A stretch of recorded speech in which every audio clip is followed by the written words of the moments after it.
What if I told you there are places on Earth that don't just kill people, they erase them?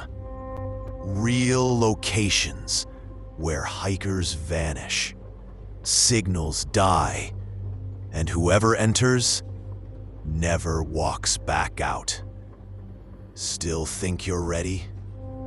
In this video, you're going to see the 10 real places humans were never meant to enter. From death zones where physics breaks, to islands where every step could be your last. And number 3, that one changes the way you sleep. So stay until the end. Each place gets darker than the last. Let's face North Sentinel Island. Our first location isn't cursed by ghosts. It's cursed by the people who live there. North Sentinel Island looks like paradise from above. Blue water, golden sand, untouched nature. But the moment you get close, you realize something is horribly wrong. The island is home to the Sentinelese, one of the last uncontacted tribes on Earth. And they have one rule: no one leaves the island alive. No one enters it alive. When outsiders approach, even with gifts, food, or peaceful intentions, the tribe fires arrows without hesitation. Not out of cruelty, but because every contact with the outside world has brought them death through disease. In 2018, an American missionary tried to secretly reach the island. Minutes after stepping on the sand, he was killed, and his body was never recovered. Helicopters that flew too close were attacked with spears thrown from the beach. Boats that drifted nearby were met with warnings carved straight into the sand. The Indian government eventually declared the island completely off limits. No tourism, no research, no exceptions. This isn't just a remote island. It's a real-life forbidden zone. One of the few places on Earth where stepping ashore is a guaranteed death sentence. And yet, from the air, it still looks calm, still looks beautiful, still looks harmless. That's the terrifying part. Most cities hide their secrets above ground. St. Petersburg hides them under it. Deep beneath the Russian streets, there are metro tunnels that were started decades ago and never finished. No maps, no signs, no official record of where they lead. And that's not even the scary part. Explorers who've entered the restricted sections report the same thing. You hear trains when no trains are running. Some describe a low, rumbling echo, as if a train is approaching fast. But the tunnel stays empty. Others swear they saw lights sliding along the rails, even though the power was cut off years ago. The government blames air pressure, old wiring, or echoes from the active line. But the explorers disagree.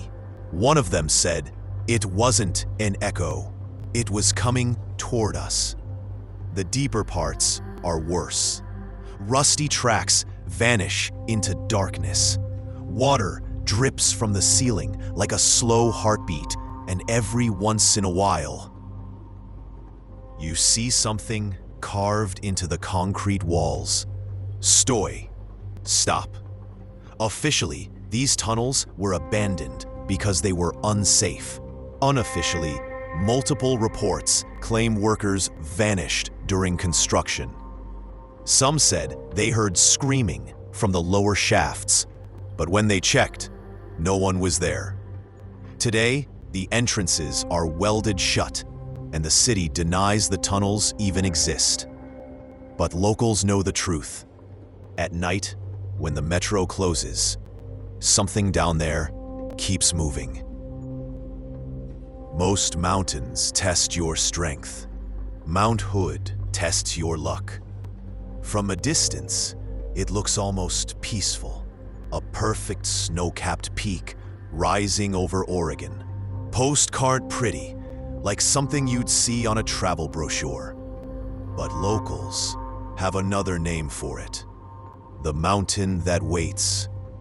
Every year, people head up its slopes for just a quick hike, a sunrise climb, a weekend adventure.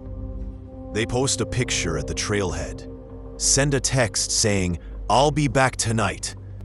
And then, nothing. The weather on Mount Hood doesn't just change, it turns on you. Clear skies can turn into a whiteout in minutes. Fog drops like a curtain, the wind starts screaming, and suddenly, the path you were so sure about is gone. Rescue teams say the same thing over and over again. People don't realize how close they are to the edge until they're already over it.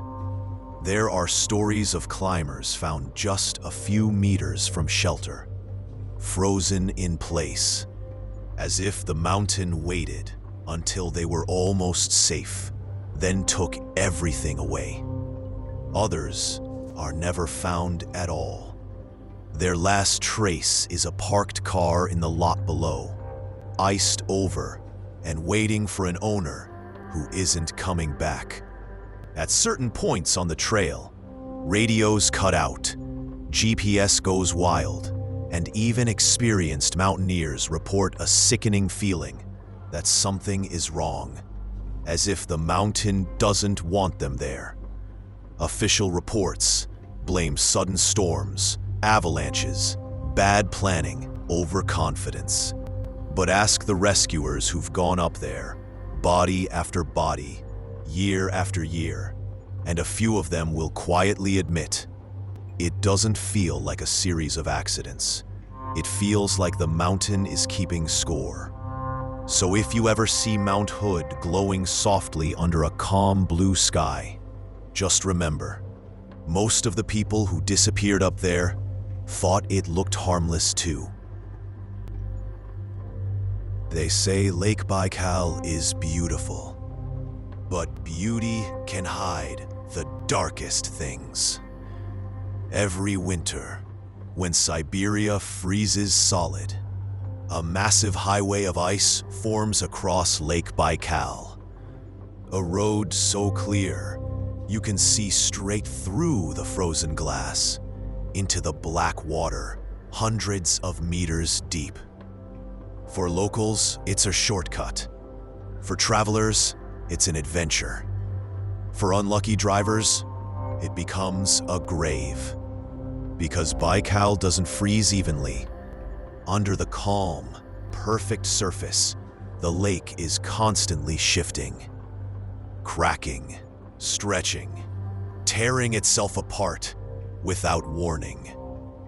Some drivers say the first sign is a soft rumble, like distant thunder. Others hear nothing at all before the ground beneath them simply opens. Cars vanish into the ice every single year. Not from storms, not from speeding, but from breathing cracks, deep fractures that appear in seconds and swallow anything above them. Rescue teams describe horrifying scenes. A perfect sheet of ice, a lone tire sticking out, no tracks leading away. Sometimes the driver escapes.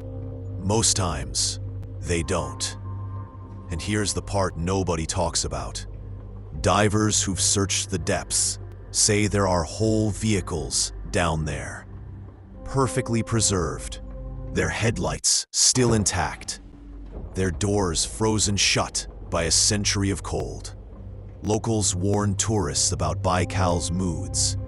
Some days it's silent, on others, it screams.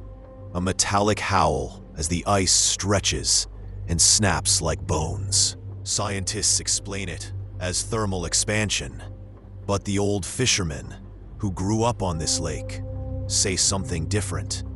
Baikal decides who crosses and who sinks. So if you ever see that perfect glass road stretching across the lake, remember, you're driving over a living thing that doesn't care whether you make it to the other side.